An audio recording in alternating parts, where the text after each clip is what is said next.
Scene awal diperlihatkan seorang pemuda yang sedang tertidur lelap. Tiba-tiba ada sesosok tangan yang hitam legam mendekati lehernya dan akan mencekiknya. Lalu, setelah ia menyadari ada tangan yang akan mencekiknya, ia langsung teriak, "Ah!" Di suatu pagi di bandara, seorang pemuda yang bernama Kinsen sedang menunggu seseorang yang bernama Wang Yuchai. Setelah menunggu beberapa menit, tiba-tiba Kinsen terkejut melihat seorang laki-laki yang sedang digandeng sama pramugari yang cantik. Lalu Kinsen menyapa si laki-laki itu, "Oi, Wang Yuchai." Si pramugari pun menanyakan kepada laki-laki yang ia sedang gandeng itu, "Tuan, apakah dia teman Anda?" Ketika Kinsen mau berbicara lagi, tiba-tiba tangan Wang Yuchai mengarah kepada, "Oh, adikku, akhirnya aku menemukanmu. Adikku, aku menemukanmu. Ternyata kamu sudah besar ya sekarang." "Haha, dasar keluarga yang aneh," ujar si pramugari. Setelah pramugari mengantarkan Yuchai, ia pun pamit untuk kembali. Lalu pramugari pun itu pergi. Sangat melelahkannya perjalanan ini. Kinsen bertanya, "Yuchai, sejak kapan kau ahli pura-pura buta dan berhasil menipu pramugari itu?" "Oi, lepaskan dulu nih, sakit." "Ah sial, aku tidak pura-pura buta. Pas aku datang ke sini, aku hanya mengenakan kacamata hitamku dan mengeluarkan tongkat lintas alamku. Pramugari itu sendiri yang menawarkan untuk membantuku sendiri loh. Mungkin dia menganggapku sangat tampan." Hahaha. Tiba-tiba Yuchan terdiam. "Hah?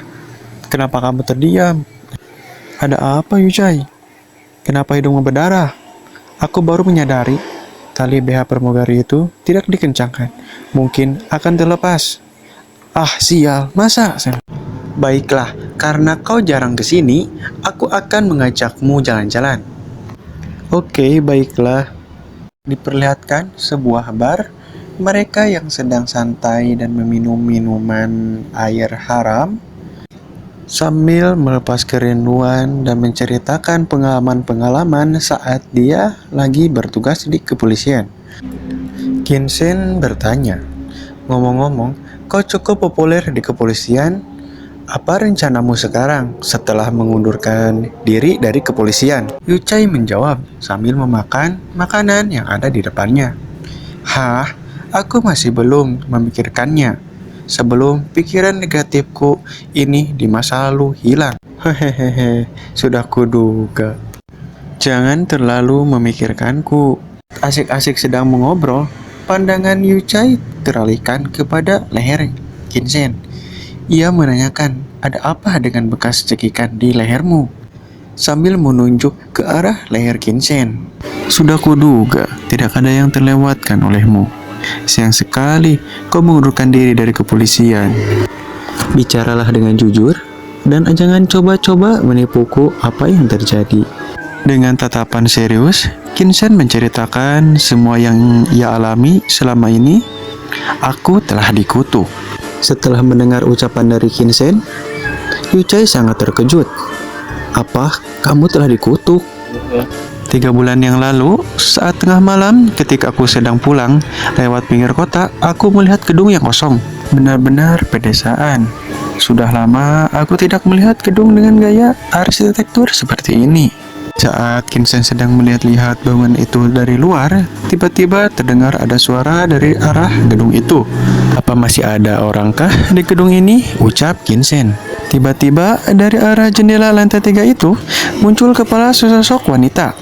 Dan wanita itu menatap ke arah Kinsen dengan tatapan sangat menyeramkan dan sambil tertawa mengekeh. Kinsen pun terkejut melihat sesosok wanita yang mengintip dari jendela. Sampai-sampai ia menjatuhkan rokok yang sedang dipegang itu sambil pergi meninggalkan lokasi. "Ah sial, wanita itu sungguh aneh sekali. Sialan, apakah dia manusia bukannya?" Aku tidak tahu mengapa, tapi rasa takut yang kurasakan akibat wanita itu tidaklah normal.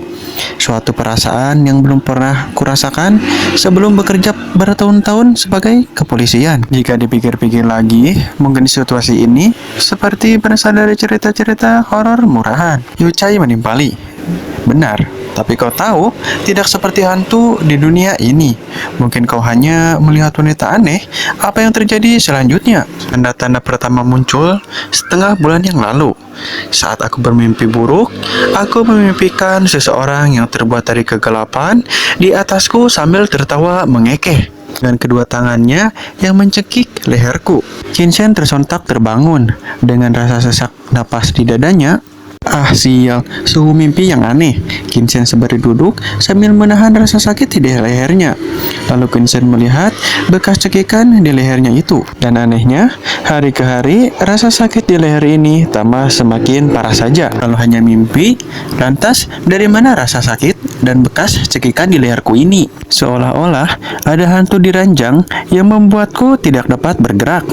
Pada awalnya, aku masih dapat bereaksi dengan cukup cepat. Apa? Pada awalnya? Maksudmu telah terjadi berulang kali? Yuchai bertanya dengan penuh rasa penasaran. Aku sudah meminta cuti jangka pendek selama setengah bulan, tapi kemarin saja makhluk itu muncul kembali. Tangannya lebih kuat dari sebelumnya. Tidak hanya itu, kejadiannya hanya 4-5 hari setelah serangan sebelumnya. Tetapi bekasnya terlihat seperti dibuat oleh manusia, ujar Yuchai. Ya, mungkin kau tak percaya, tapi setelah ku coba membandingkan dan ukurannya sama denganku, seolah-olah aku mencoba mencekik diriku sendiri.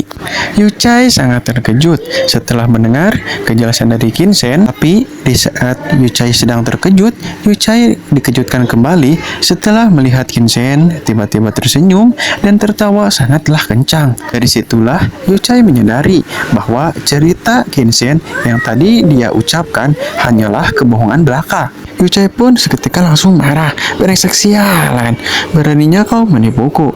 Aku sudah mengkhawatirkanmu. Lalu Kinsen pun merangkul Yuchai sambil berkata untuk tidak mengkhawatirkannya.